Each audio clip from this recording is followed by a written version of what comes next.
Neste sentido, esta tarde, por exemplo, imos falar cun mozo coruñés que perdeu, atención, 60 kilos en un ano, apenas un ano, sen recorrer nin a cirurxías nin a fármacos. Iago Deus, moi boa tarde.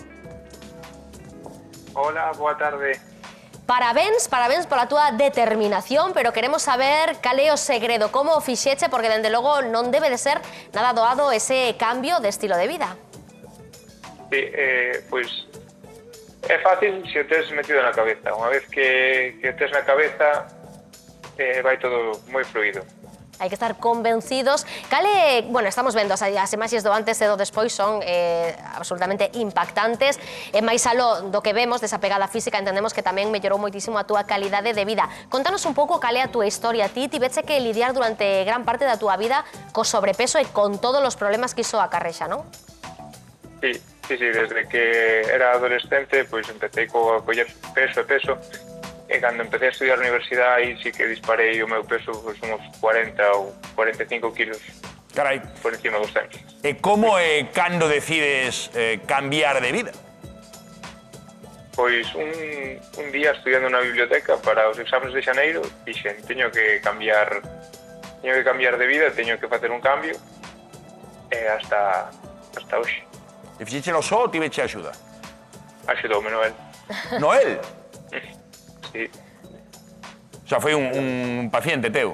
Claro, sí. E isto, claro, que chama moito a atención, non? Perder 63 kilos nun ano e medio. Isto é habitual ou é porque Iago foi un crack e tuvo unha mentalidade brutal no primeiro momento?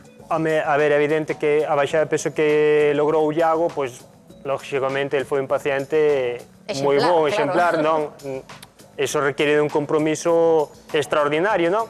Entón, bueno, é posible con alimentación, exercicio, paciencia e continuidade, é posible sin necesidade de recurrir a tratamentos farmacolóxicos como os que están hoxe tan de moda, non? O Ozempic, Saxenda e demás, ou outro tipo de intervencións como mellor o balón gástrico, etc., que ao final pois tampouco non logran que o paciente acabe ese obxectivo. Entón, este tipo de noticias como a de Iago e tamén outra reciente que saleu esta semana tamén de outro rapaz aquí en Galicia que perdeu 60 kilos, pois axudalle a xente a ver que realmente se quere, se pode, e lanza unha mensaxe positiva para a poboación. Bueno, ele dicía claramente, non? Hai que ter determinación nun determinado momento. Hai un clic que te fai cambiar a túa maneira de velo todo e se estás decidido podes conseguilo. Entendemos tamén que haberá unha serie de claves, falabas do deporte, da alimentación equilibrada, pero para que todo iso, que un camiño longo remate sendo un éxito, pois haberá que ter en conta varios aspectos. Estamos agora sinalando algúns deles, Noel? Como di, o cambio na estilo de vida, non? A mentalidade, ese clic que lle fixo allá algún día na biblioteca estudiando, non? De querer mellorar a súa saúde. Daqui valorar o esforzo de Iago e de todas as persoas que deciden cambiar o seu estilo de vida, non? Iso é de agradecer e tamén que falen abertamente da súa experiencia porque motiva ao resto da poboación. É moi importante a alimentación e o deporte, pero unha restricción calórica non demasiado restrictiva. Recentemente saiu unha noticia dunha persoa que baixou 60 kilos en un ano. 60 kilos en un ano está moi ben, pero iso é mostra inequívoca de que o paciente se foi sometido a unha restricción calórica demasiado severa e iso pode xerar problemas. Era o que lle quería preguntar a Iago. Iago, ti durante todo este proceso pasaches fame coa dieta? Tiñas fame a diario? No.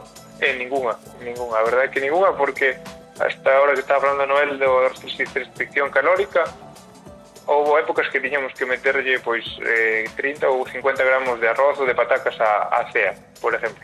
Vale. O que pasa é que falamos dun proceso que non hai tampouco que romantizar, entendo, porque haberá momentos e momentos, Iago. O mellor non pasas fame, pero sí podes ter ganas de comer, non? Esa ansiedade que moitas veces temos pola comida, e entendo que semana con semana habería algúns momentos de fraqueza, que os resultados non acababan de chegar.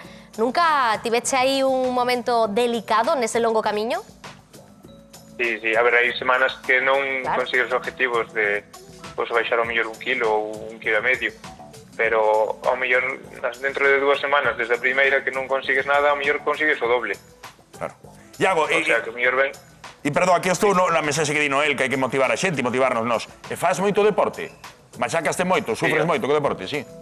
Ahora sí que faigo moito deporte, pero porque cambiei a miña forma de vida, facer deporte parece que tira máis de axudar a comer ben.